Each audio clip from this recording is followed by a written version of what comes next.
जब वो दाह संस्कार हो गया हो, जब आप रात को आए हो, तो आपको अंदर से इतना विचलित कर दिया हो कि आपको लगा हो कि यार क्या होगा? सब लोगों का आंख उस समय नम हो गया जब वो बहादुर माँ बोलूँगा मैं, क्योंकि उसने मुखाग्नि दी अपने बेटे को। यार इससे ज़्यादा दुखद कुछ नहीं हो सकता। हम लोग ले गए उस बच्चे को शमशान घाट और पूरी विधि विधान से उस बच्चे का अंतिम संस्कार कराए। अपने ही दुश्मन हो गए। घर का परिवार का अगर किसी को कोरोना हो जाए तो दूसरा व्यक्ति अलग हो जाए। लोगों की अगर डेथ हो जाती है तो छूते नहीं थे जी। लाश को, छूते नहीं थे, लाश के पास जाते नहीं थे।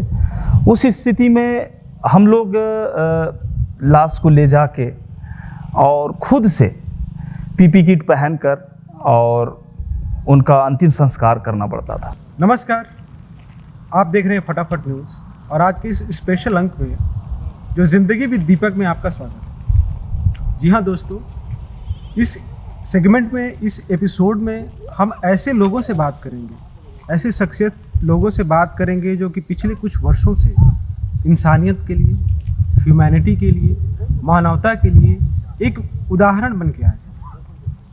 बात इसलिए करनी ज़रूरी है क्योंकि पिछले 1.5 से 2 साल में जो कोरोना जैसी महामारी आई और उसे जो वैश्विक समस्या उत्पन्न हुई, लाखों करोड़ों लोगों को जान से हाथ धोना पड़ा, उनकी रोज़गारें गई, वो बेघर हुए। और ये बीमारी ऐसी है कि मानव ही मानव का दुश्मन है। तो क्या ऐसे में कोई ऐसे मानव हैं, कोई ऐसे इंसान हैं जो मानवों के बीच में आए और उनकी मदद करें? तो आज इसी अंक में हम एक ऐसे शख्सियत से बात करने जा रहे हैं जो कि पिछले 1.5 से 2 साल के दौरान जो भी कोरोना का समय रहा, उस समय कैसे उन लोगों की मदद किए, क्या क्या उनकी समस्याओं का सामना करना पड़ा, कहाँ उनको संतुष्टि मिली, कहाँ वो नाखुश हुए, कैसे लोग उनको मदद किए और उनका व्यक्तिगत अब तक का अनुभव क्या है। जी हाँ, तो आज के इस अंक में हम ऐसे ही व्यक्ति से बात करेंगे। सर, मेरे को कोई एक ऐसा इंसिडेंट बताइए जहाँ पे कि आपको लगा कि यार इससे ज़्यादा दुखद कुछ नहीं हो सकता। दीपक भाई, एक समय की बात बताऊं मैं, जब 2020 में 30 मई की बात है जी। एक कॉल आता है मेरे पास। ओके। और उस कॉल में बोला जाता है कि एक महिला है और उसका एक 14 साल का बच्चा है जो उसका निधन हो गया है और उसको अनोखी सोच की मदद चाहिए। मैं बोला कहाँ पे हो? तो बोले हॉस्पिटल में।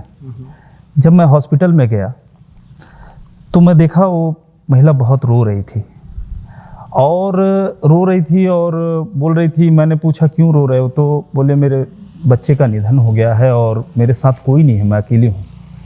एक्चुअली वो मज़दूर थी और वो दुद्धि यूपी में जगह है, बेल्डमगंज दुद्धि। अच्छा। वहाँ से वो आई थी यहाँ काम करने और उसके साथ ये घटना घट गया। उसके बाद बोली कि मेरे साथ कोई आदमी नहीं है और मैं अब कैसे करूं? तो मैंने कहा कि हम लोग हैं और उसके बाद हम लोग ले गए उस बच्चे को शमशान घाट और पूरी विधि विधान से उस बच्चे का अंतिम संस्कार कराए। और हम सब लोगों का आंख उस समय नम हो गया जब वो बहादुर माँ बोलूँगा मैं, क्योंकि उसने मुखाग्नि दी अपने बेटे को। वो हृदय द्रवित करने वाला। हाँ, उस समय बहुत गजब, मतलब उस समय ऐसा लगा कि ऐसा भी विवश हो सकता है, इस बीमारी में लोग ऐसे भी विवश हो सकते हैं कि आज ना उनके पिता हैं, ना दादा हैं, दादी, कोई नहीं है और आज उसको अकेले और अपने बच्चे को अग्नि देनी पड़ रही है। अनोखी सोच। ऐसे मोमेंट। सर, आप अनोखी सोच की बात करें जी। इसके बारे में बताइए। आप उसके संस्थापक हैं, फाउंडर हैं, आपके साथ और भी लोग हैं, टीम है आपकी। जी।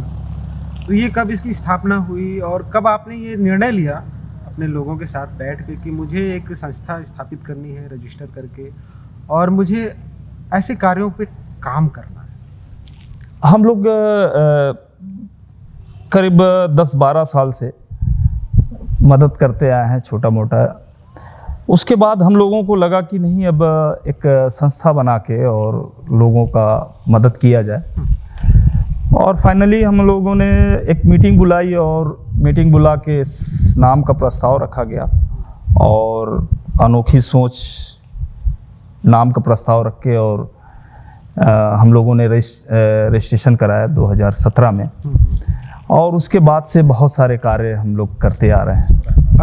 ज़्यादा तो नहीं, लेकिन हमारा तो जो सेगमेंट है कोविड पे है, जी। लेकिन मैं 3-4 ऐसे मोटे तौर पे पूछना चाहूँगा, किस किस सेक्शन में किन किन कार्यों पे अनोखी सोच ज़्यादा कार्य कर रही है पिछले कुछ वर्षों से? जैसे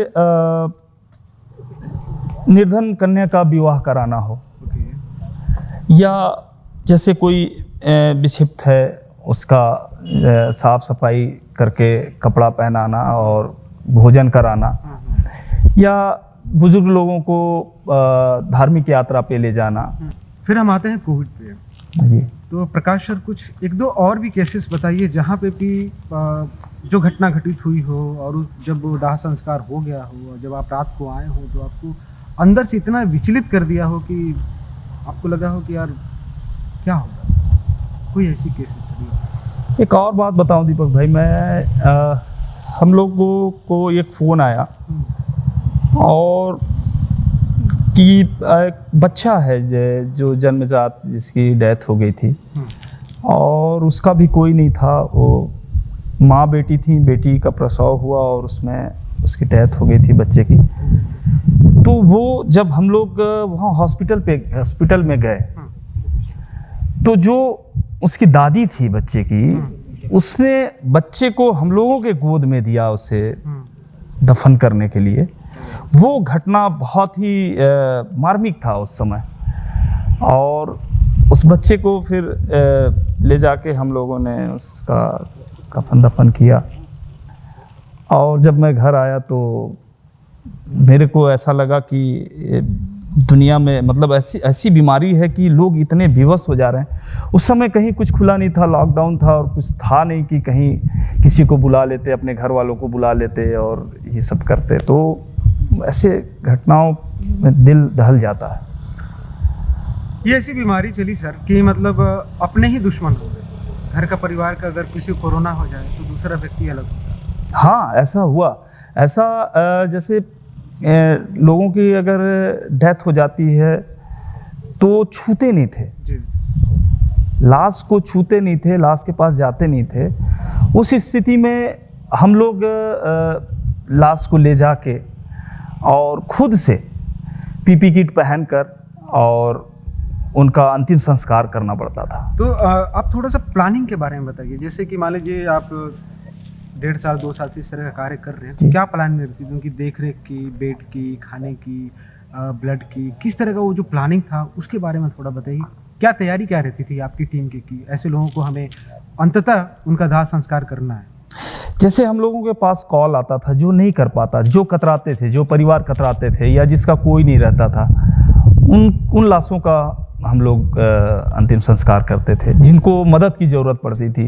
जैसे मान लीजिए किसी के घर ये घटना हो गया और आसपास के लोग नहीं आते थे, अब उसको कैसे ले जाएं, कैसे करें। तो वैसे में हम लोग एक सोशल मीडिया में और बैनर के माध्यम से अपना नंबर फ्लैश किया हुआ था। तो हमारे पास फ़ोन आते थे तो हम लोग जाके ऐसा करते थे। और उसमें कई बार ऐसा हुआ कि जैसे हम लोग कोई भी समस्या देखते थे, उस पे तुरंत हम लोग उस समस्या को सॉल्व करने की कोशिश करते थे। जैसे हम लोगों ने देखा कि हॉस्पिटल में जब लोग एडमिट रहते थे तो उनके परिजन भी रहते थे। तो परिजन रहते थे तो उनके खाने पीने का कई बंद था, सब कुछ खाने पीने का कोई व्यवस्था नहीं था। और साथ ही रात भर किसी पेड़ के नीचे गुजार देते थे, रुकने रहने का कोई जगह नहीं था और बहुत परेशान रहते थे। ऐसे खुले में रहना, मच्छर है ना। और लेकिन बेसिक मोटिव होता था कि हमें इनका देखभाल करना है। हाँ, जिस तरह से हम हेल्प कर सके, हाँ, वो करना। जितना हो सके हमसे जितना हो पाए और उतना हेल्प करें, और हम लोग ने किया। एक आपने शब्द का प्रयोग किया, कतराने वाली बात। जी जब आप इस तरह की मुहिम शुरू किए जी। तो कितने लोग आपसे कतराए और कितने लोग आपको सपोर्ट किए और किस तरह का अनुभव रहा आपका उसके बारे में? उस समय तो ज़्यादातर लोग कतराते ही थे, लेकिन बहुत लोगों ने सपोर्ट भी किया इसमें। और ऐसा क्या है कि बहुत लोगों का रहता है कि हम लोग भी ऐसा करें, ये कार्य करें, लेकिन उनको एक प्लेटफॉर्म नहीं मिल पाता है, तो लोग नहीं मिल पाते हैं, तो वो अंदर ही उनका दबा रह जाता है। तो इस समय कई लोग ऐसा मिले जो हम लोगों को सपोर्ट किए, हम लोग के साथ भी आए हैं। एक पर्सनल सवाल पूछूं, जैसे मान लीजिए कि आप पीपी किट पहन के, जी शील्ड लगा के, जी जी आप अगर दफन करने वाली जगह वहाँ जा रहे हैं या फिर जहाँ पे मुक्ति धाम है वहाँ पे उनका दाह संस्कार कर रहे हैं, उस समय आपको किस तरह का शारीरिक कष्ट होता था? क्या सांस लेने में? हाँ, वो बहुत वो कैसा अनुभव था? वो बहुत ही कहना चाहिए बहुत ख़राब अनुभव था, क्योंकि जब आप डबल मास्क लगा ले रहे हैं, उसके ऊपर फेस शील्ड लगा ले रहे हैं और पीपी किट पहन ले रहे हैं, उसके बाद आप लाश को उठा रहे हैं, लाश को उठा के अंदर वहाँ चिता तक ले जा रहे हैं, फिर चिता के ऊपर रख रहे हैं। उस समय सांस इतना सांस फूल जाती थी कि सांस लेने में बहुत तकलीफ होता था, और उस समय हम निकाल भी नहीं सकते। राइट। अगर मास्क को निकाल दें तो रिस्क में फंस सकते थे उस समय, तो इसलिए उस समय हम लोग मास्क को नहीं निकालते थे और उसी में सरवाइव करना पड़ता। उस समय बहुत कष्ट होता था। जी जी जी।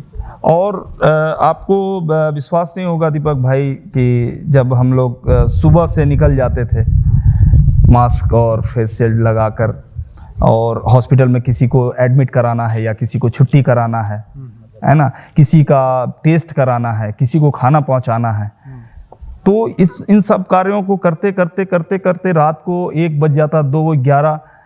तो उस समय जब वापस आते थे तो हम लोग जब बाहर निकलते थे ये लगा के और ऐसी जगह पे रहते थे, उस समय मास्क नहीं खोलते थे, इवन पानी तक नहीं पीते थे, क्योंकि अगर ऐसा करते तो हम लोग खुद भी बीमार हो जाते, तो लोगों को कैसे मदद करते।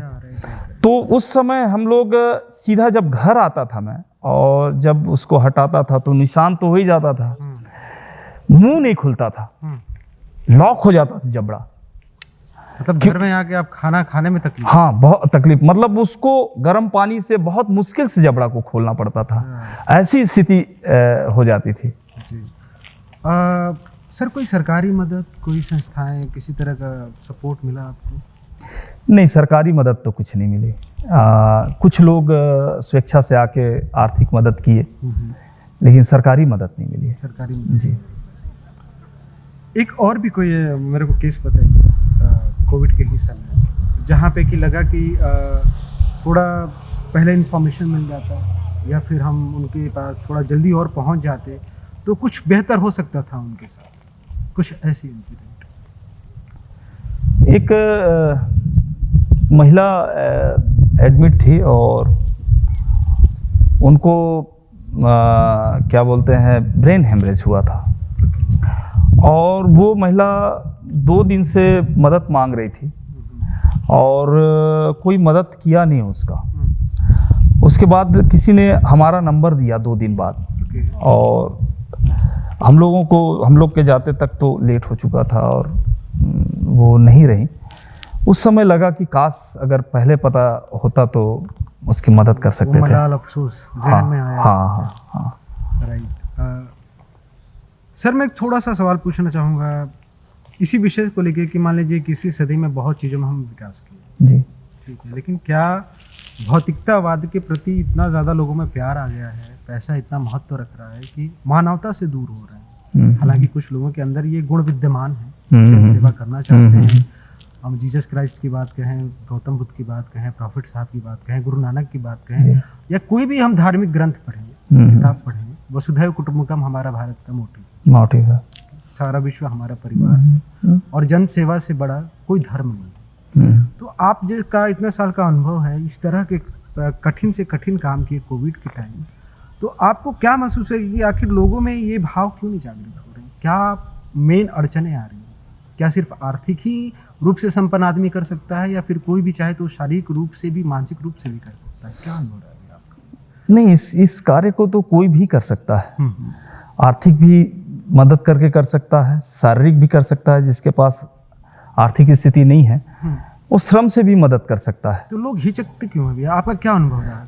मुझे ऐसा लगता है कि बहुत लोग इससे करना चाहते हैं, हाँ। लेकिन एक प्लेटफॉर्म नहीं मिल पा रहा है उनको, और एक प्लेटफॉर्म नहीं मिलने के कारण लोग इस कार्य को, अंदर तो रहता है कि मुझे भी ऐसा करना है, लेकिन वैसा संसाधन नहीं मिल पाता है, वैसे लोग साथ में नहीं मिल पाते हैं, तो नहीं कर पाते हैं। और बाकी लोगों का ये रहता है कि अपना घर, अपना परिवार, और उसी में बिजी हैं, तो ज़्यादा सोचते नहीं हैं कई लोग। जी, हम किताबों में हीरो लोग के बारे में पढ़ते हैं, ये नायक थे, वो नायक थे, उन्होंने ये किया। आप रियल हीरो हैं, आप ग्राउंड लेवल पे काम करते हैं। निश्चित रूप से इसको जो भी लोग देखेंगे, सुनेंगे, तो उनके लिए आपकी तरह से क्या संदेश है, क्या मैसेज है कि वो अपने मानसिक लेवल पे क्या परिवर्तन करें, किस तरह का वो अपने में दृढ़ संकल्पित हो कि हमें इस तरह कार्य करना है, उसके बारे में थोड़ा सा मैं आपसे चाहूँगा कि आप एक संदेश दें। जी, मैं यही कहूँगा कि इस कार्य को लोगों का मदद करके एक बार देखें, कितनी संतुष्टि मिलती है। लोगों का जब मदद करेंगे और सामने वाले को लाभ मिलता है ना, तो बहुत खुशी होती है, और उस खुशी का कोई ठिकाना नहीं होता है, उस खुशी का कोई मोल नहीं होता है, कोई मोल नहीं है। वो उसको करने के बाद ही पता चलता है। मैं लोगों से अपील करूंगा कि सभी लोग जो इस वीडियो को देख रहे हों, कि एक छोटा भी, किसी को भी, अपने पड़ोस में ही किसी का अगर कुछ होता है, आप मदद करके देखिए, आपको बहुत अच्छा लगेगा। थैंक यू भैया, आप हमसे बात की। Thank you. तो आज के इस विशेष अंक में हम प्रकाश साहू जी से बात की, जो अनोखी सोच जो इनकी संस्था है, उसके संस्थापक हैं, फाउंडर हैं, इनकी एक अच्छी टीम है, और कोविड महामारी के दौरान किस तरह से वो लाशों को दफनाने का कार्य हो या जलाने का कार्य हो, और उन दौरान इनको क्या क्या चैलेंजेस हुए, कुछ सारी जानकारी हमें मतलब आंखों देखी बताया। ऐसा लग रहा था इनसे बात करके कि मैं इनके साथ वो सारी चीज़ें देख रहा हूँ। तो इनका जो संस्था है और भी कार्य करता है, उस विषयों पे हम बाद में बात करेंगे, अगले एपिसोड में बात करेंगे। और ज़िंदगी विद दीपक में मेरा एक मुहिम है कि हम उन लोगों तक पहुँचे जो कि ग्राउंड लेवल पे सच्चे रूप से तन मन धन लगा के कार्य कर रहे हैं। जी हाँ दोस्तों, तो इस तरह का कार्यक्रम आपको कैसा लग रहा है, आपको क्या रिस्पांस चाहिए, ताकि आने वाले दिनों में और मैं क्या बेटर कर सकूं, और आपके आसपास भी कोई भी ऐसा व्यक्ति हो, छोटे लेवल या बड़े लेवल पे, जो मानव समाज के लिए, इंसानियत के लिए कार्य कर रहा हो, आप उसके बारे में भी हमें बताइए, ताकि हम वहाँ पहुँच के उनसे बात कर सकें, उनकी जागरूकता और उनका जो प्लानिंग है हम और भी आवाम तक पहुँचा सकें। तो इसी तरह की खबरों के लिए आप हमसे जुड़े रहें, हमें लाइक करें, सब्सक्राइब करें, कमेंट करें, और बताएं कि इस तरह के कार्यक्रम आपको कितना मोटिवेट करती है। और आज आप हमारे इस कार्यक्रम में आए, ज़िंदगी विद दीपक में, आप लोगों का बहुत बहुत धन्यवाद। Thank you.